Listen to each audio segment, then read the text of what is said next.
ختم قرآن کے موقع پر دعائیں یہ بھی ایک قسم کا اس میں بھی روحانیت کم اور فیشن سا زیادہ بن گیا ہے. میں ایک دفعہ ایک مسجد میں گیا ختم قرآن کے موقع پر, تو وہاں امام صاحب نے پہلے سے اشتہار لگوایا ہوا تھا کہ ہمارے ہاں رو رو کے دعائیں مانگی جائیں گی ختم قرآن کے موقع پر.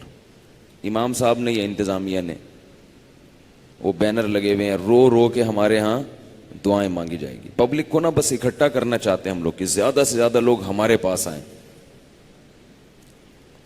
تو میں نے کہا کہ اگر امام صاحب کو رونا نہیں آیا تو کیا ہوگا؟ یہ تو اپنے اختیار میں نہیں ہے نا. اب یہ بھی ایک انٹرٹینمنٹ کا لوگوں نے ذریعہ بنا لیا ہے رو رو کے دعاؤں کو. بھائی یہ تو کبھی رونا آ جائے تو ٹھیک ہے, نہیں آئے تو نہیں ہے, ویسے ہی مانگ لو, اور کبھی نہیں بھی مانگو. ختم قرآن کے موقع پر دعا کوئی ویسے بھی ضروری نہیں ہے. ہمارے شیخ حضرت مفتی رشید احمد صاحب رحمہ اللہ کے ہاں جب قرآن ختم ہوتا تھا تو دعا نہیں ہوتی تھی, بس ادھر وطر کا سلام پھیرا, حضرت اٹھ کے چلے جاتے تھے اور کہتے تھے جس نے مانگنی ہے مانگ لے, نہیں تو گھر جا کے مانگ لے. وہ تو بالکل ہی نہیں مانگتے تھے. اس کی وجہ یہ نہیں کہ دعا ثابت نہیں ہے, اسلاف سے یہ دعا ثابت ہے, صحابہ کرام سے, کہ جب وہ قرآن ختم ہوتا تھا تو وہ دعا مانگتے تھے. ظاہر ہے باقاعدہ اجتماعی دعا ہوتی تھی.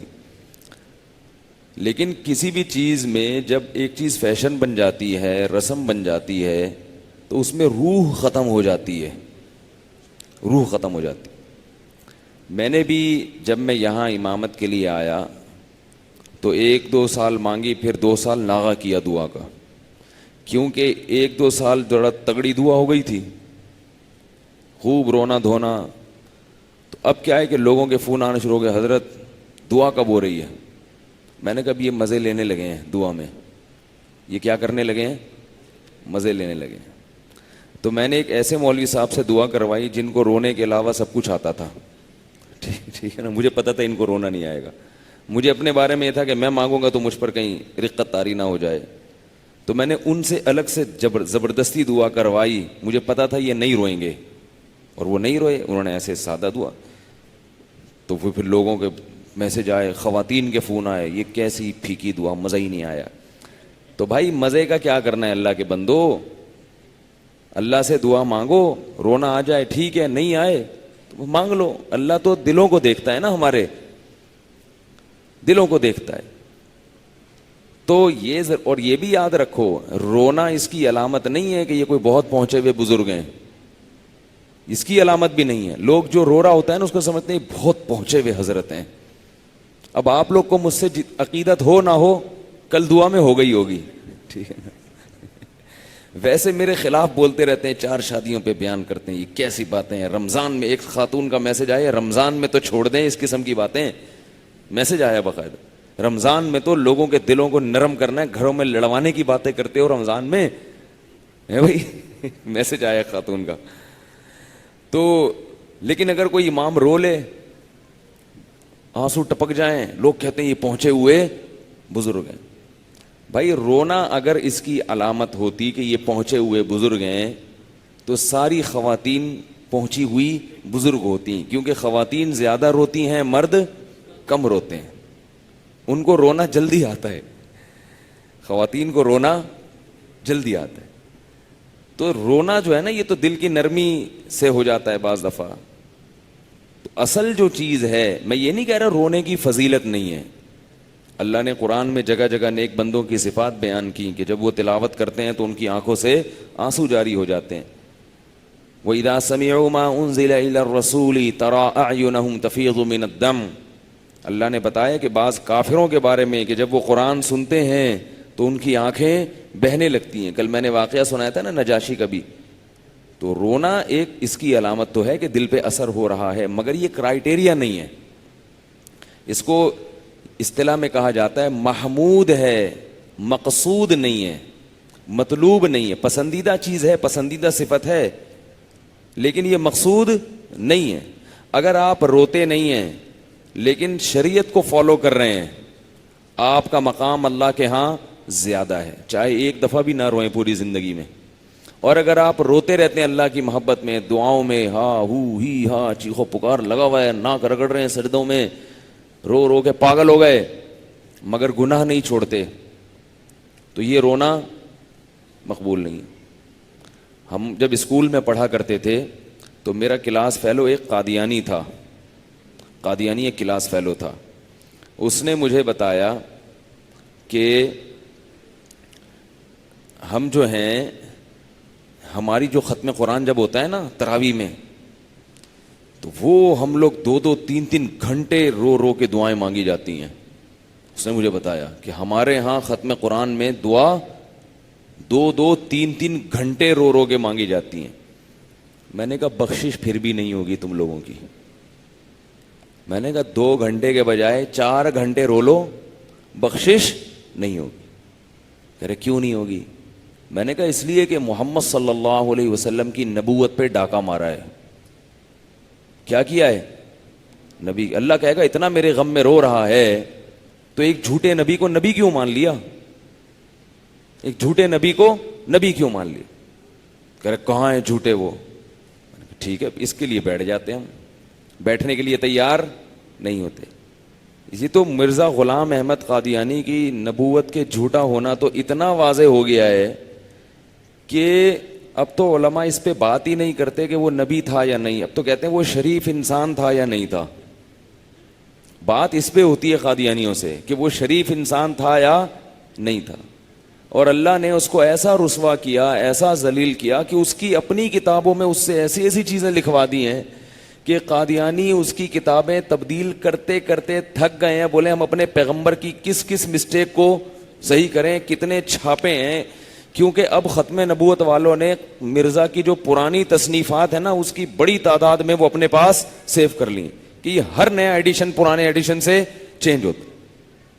ہماری بخاری کب سے وہی چلی آ رہی ہے نا، کیا خیال ہے؟ ہمارے حدیث چینج نہیں ہو سکتی، سندیں ہیں ان کی باقاعدہ، راویوں کے نام چینج نہیں ہو سکتے، جو نبی نے کہہ دیا وہ پتھر پہ لکیر بن گیا۔ ان کے ہاں اتنی چینجنگ، تبھی ایک قصہ سنا دوں آپ کو، مزہ آئے گا انشاءاللہ، کہ قادیانی یہ تو چاہتے نہیں ہے دین پہ آنا، تو اب روتے رہیں۔ تو کیا بات چل رہا تھا، میں جو بات شروع کی تھی، ہاں تو میں رونے پہ بات کر رہا تھا۔ روتے قادیانی بھی بہت ہیں، اور ہمارے پیارے پیارے جو ہیں وہ تو بہت روتے ہیں۔ بس آپ بہت اچھے لوگ ہیں، لیکن تو یاد رکھو کسی کے رونے سے متاثر جب تک اس کا عمل نہ دیکھ لو۔ میں یہ نہیں کہہ رہا رونا بری بات ہے، اصل چیز کیا ہے؟ عمل میں مضبوطی کے ساتھ رونا ہو تو ٹھیک ہے۔ ہم لوگوں کے اعمال، دل ایسے کھوکھلے ہو گئے ہیں، میں نے دیکھا ہے ختم قرآن پہ رو رو کے دعا مانگ رہے ہیں، صبح پھر فلم دیکھ رہے ہیں یار۔ ابے بھائی تو رات کیا کر رہا تھا؟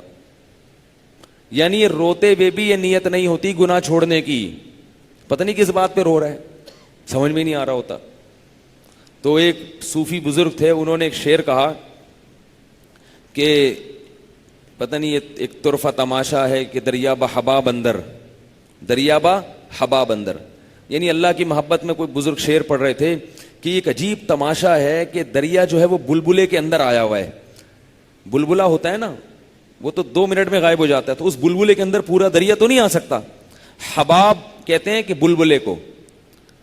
تو وہ شعر پڑھ رہے تھے کہ اللہ کی محبت اتنی بڑی چیز ہے اور میرے دل کے چھوٹے سے ٹکڑے میں آ گئی، چھوٹے سے ٹکڑے میں، تو یہ ایسا ہی ہے جیسے کہ دریا بلبلے کے اندر، دریا بحباب اندر۔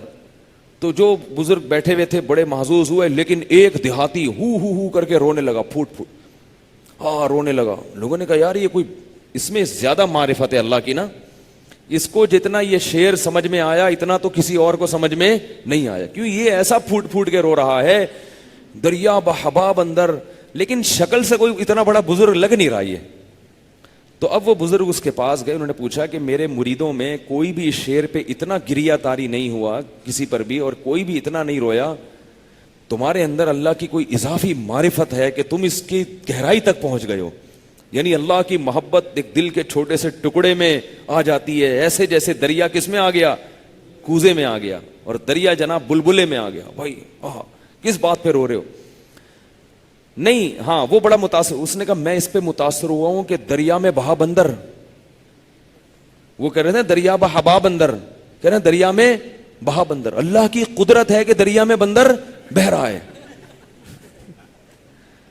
وہ شعر پڑھ رہے تھے دریا بہا بندر، وہ سمجھ رہا تھا کہ دریا میں بہا بندر. اب اس پہ رو رہا ہے اللہ کی قدرت ہے دریا میں بہا بندر. اللہ تو پتہ نہیں رونا جب اچھا ہے، آپ رو کس بات پہ رہے ہیں؟ اگر پبلک کو دیکھ کے رو رہے ہیں، ماحول ایسا بنا ہوا ہے تو سب رو لیتے ہیں، وہ تو ہنستے بھی ہیں. اگر ہنسنے کا ماحول بنتا تو آپ کیا بنتے؟ اور اگر ویسے ہی رو رہے ہیں، اور اگر گناہوں کی ندامت پہ رو رہے ہیں تو یہ بڑی اچھی بات ہے، یہ مطلوب ہے. اس سے انسان کا دل نرم ہوتا ہے اور اس کو گناہوں پہ شرمندگی ہوتی ہے. نبی صلی اللہ علیہ وسلم نے فرمایا کہ جو ہے نا کوئی جہنم کی آگ جو ہے نا اس کو سمندر کا پانی نہیں بجھا سکتا، لیکن اللہ کے خوف سے نکلا ہوا ایک آنسو اس کو بجھا دیتا ہے. تو اس کی فضیلت ہے. تو اس لیے عمل پہ زیادہ توجہ دینی چاہیے. تو میں بتا رہا تھا کہ یہ دعا کو فیشن نہ بنا لینا چاہیے کہ بینر لگ رہے ہیں اور ایک انٹرٹینمنٹ ہو رہی ہے. ایک جگہ مسجد میں گیا، امام صاحب نے وہاں بھی کہیں لگایا ہوگا بینر رکھے رات کو رو رو کے دعائیں ہوں گی. اب کیا ہوا، میرا بیان تھا ختم قرآن کے موقع پر وہاں، تو بیان کے بعد وہ انہوں نے لائٹیں بجھا دی. مجھے کہا دعا کرائیں، میں نے کہا میں نہیں کرا رہا. میں نے کہا میں آپ کے اس پروگرام کا، دل میں میں نے سوچا بھئی یہ آپ کے پروگرام کا حصہ نہیں، آپ ہی کرائیں. اب میں نے دیکھا یہ بیچارے بہت کوشش کر رہے ہیں کہ روئیں، کیونکہ بینر پہ کیا لکھا ہوا ہوگا. اب رونا آ نہیں رہا. پبلک بولے گی یار ہم لوگ کو اس لیے بلایا تھا، کوئی کہاں سے آیا ہوا ہے، کوئی کدھر سے آیا ہوا ہے. اب وہ صاف لگ رہا تھا کہ اوور ایکٹنگ ہو رہی ہے. اوور ایکٹنگ نہیں ہوتی کہ یار نہیں آ رہا، تو ایسے موقع پہ تو اور بھی نہیں آتا، وہ تو اپنی کیفیات ہے. تو اس لیے اس چیز کو اتنا مسلط نہ کیا کریں. اصل چیز کیا ہے؟ عمل.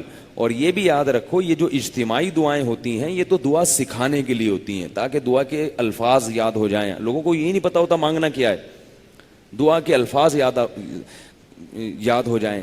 لیکن شریعت میں انفرادی دعا کی اہمیت اجتماعی دعا سے زیادہ ہے، اس لیے انفرادی دعاؤں پر زیادہ زور لگایا کرو، اجتماعی کو کم اہمیت دیا کرو.